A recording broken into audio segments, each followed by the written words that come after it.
సంబంధించి ఇక్కడ nomination item జరిగింది. గతంలో మీరు ప్రాపర్ ఇక్కడైనా ఈ విలేజ్ ఇదే గ్రామం.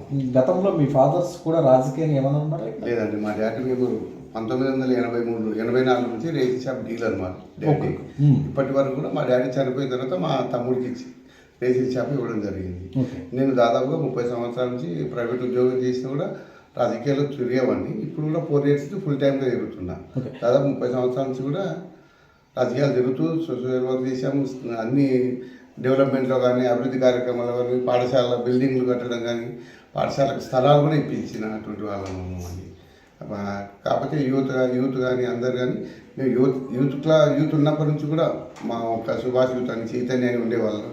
యూత్గా ఉండి అప్పటి నుంచి కూడా మేము సోషల్ సర్వీస్ సామాజిక స్పృహ చేసినాం. కాబట్టి ఇప్పుడు నిలబడాలి అనేది యువత అంతా కూడా నన్ను కోరుతున్నారు అనే ఉద్దేశంతో నేను ముందుకు రావడం జరిగింది. ఓకే, మీరు అంటే రాజకీయంగా ఇక్కడ మీరు యూత్ కోరుకున్న దానివల్లే ముందుకు వచ్చారా?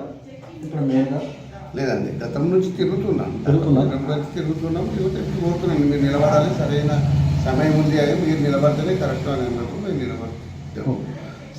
ఇప్పటి వరకు కూడా ఎప్పుడు అందరినీ గెలిపించాం. ప్రతి సంవత్సరం ప్రతి ఒక్కరి వరకు గెలిపించుకుంటూ వస్తున్నాము. ఈసారి మనం నిలబడాలని డిసైడ్ అయ్యి ఉండే 2 years నుంచి గ్రామాల్లో చేస్తున్నాం. మాకు కూడా మా శాసనసభ్యులు మేఘారెడ్డి గారు కూడా మా చిన్ననాటి స్నేహితుడు, క్లాస్మేట్. కాబట్టి గెలిస్తే నేను అతని ద్వారా నా గ్రామానికి ఏమైనా చేయగలను అని నాకు నమ్మకం. దాని గురించి నేను డిసైడ్ అయినా. దానికి గ్రామంలో ఉన్న బడుగు బలహీన వర్గాలు కానీ, యువత కానీ అందరు కానీ నన్ను కోరుతున్నారు.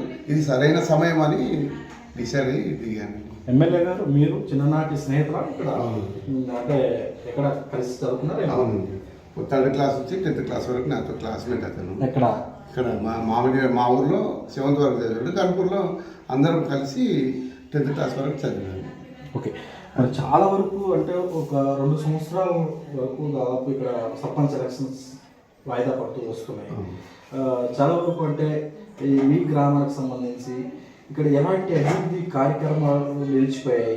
ఒకవేళ మీరు సర్పంచ్ అభ్యర్థిగా ఇక్కడ విన్ అయితే ఎలాంటి ప్రోగ్రాంల మీద మీరు ఇక్కడ అంటే ఇక్కడ మాకేమైందంటే మా గ్రామం కొత్తగా కాలనీలు ఉన్నాయి. కాలనీ నుంచి ఊరు బయటికి వెళ్ళేటువంటి పాటు కాలువలు ఉన్నాయి.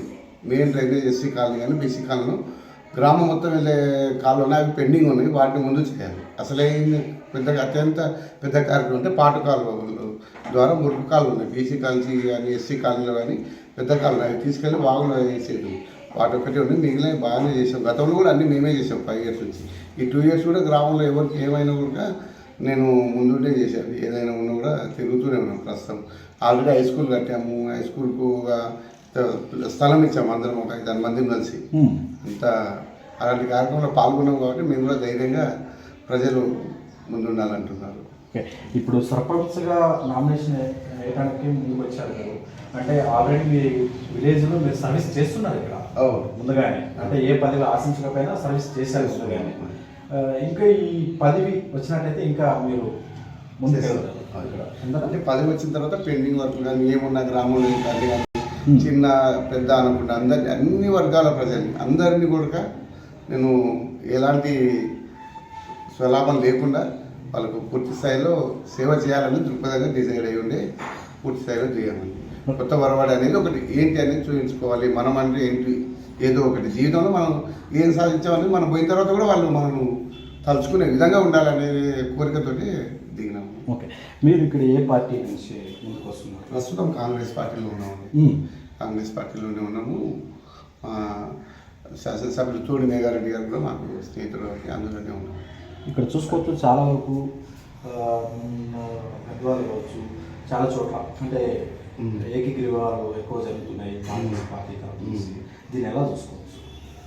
అంటే అభివృద్ధి చేసే వాళ్ళ కొరకు అందరూ సహకరిస్తారు. ఇక్కడ కూడా అందరూ కూడా దాని కొరకే ప్రయత్నం చేస్తున్నాము. వాళ్ళు కూడా అంటున్నారు.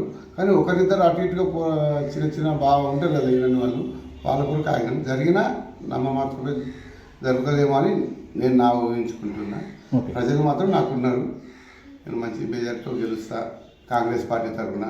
మా తోడి మేఘారెడ్డి ఆశీస్సులతో, మా గ్రామ పెద్దలు కాంగ్రెస్ పార్టీ నాయకుల పెద్దల ఆశీస్సులతో అని నేను అనుకుంటున్నాను. ఓకే, మరి మీ సొంత విలేజ్ గ్రామస్తులకు ఓటర్స్కి మీరు ఎలాంటి హామీ ఇస్తున్నారు ఇక్కడ మెయిన్గా? అంటే ఎలాంటి స్వార్థం లేకుండా, అంటే స్వలాభం లేకుండా ప్రజలకు అందుబాటులో ఉంది.